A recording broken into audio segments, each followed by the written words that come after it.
Business Google Hangout. This is where we go in deep, look at everything, including the weather and how it's going to impact your business, your wallet, your investments. This is unique information that we want to bring to you at the start of every month, and we have the best in the biz to give you all the goods. We're going to first start with Dr. Greg Postel. He is our hurricane specialist here at the Weather Panel. He's going to take a look at how September has panned out weather-wise and take a peek ahead. And of course, Walsh, he is our business and weather expert. He's going to translate all of that into what businesses can expect going forward. So, Greg, we're going to start with you. How is September? How has it shaped up? Well, September has been fairly warm across much of the country, and I think we're going to see a lot of that as we move through the rest of October.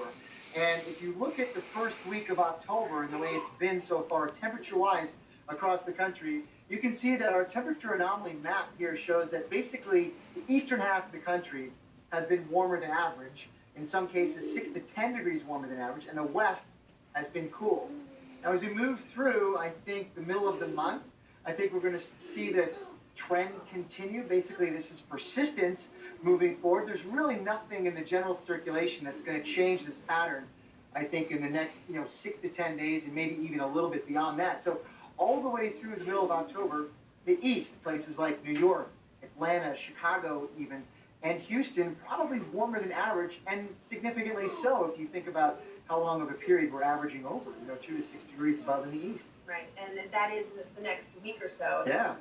Cooler than average there from Seattle, Los Angeles, affecting big markets there. That's exactly right. And, you can sort of fit the jet stream to that model, and you can get the sense that what we've seen really in the past week, and we expect through the middle of October, is this sort of seesaw where you have the ridge in the west and the trough in the east. The jet stream has brought some cooler conditions to the west with a dip there, and we've had that ridge in the east with a high-pressure warm bubble of air aloft that's been in place in the east. That's really what we expect through the middle of the month.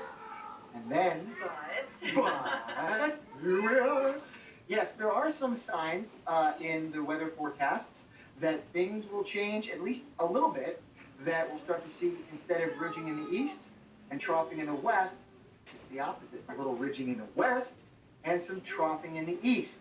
Now, that would probably not really show up in earnest until I think the last week to 10 days of October.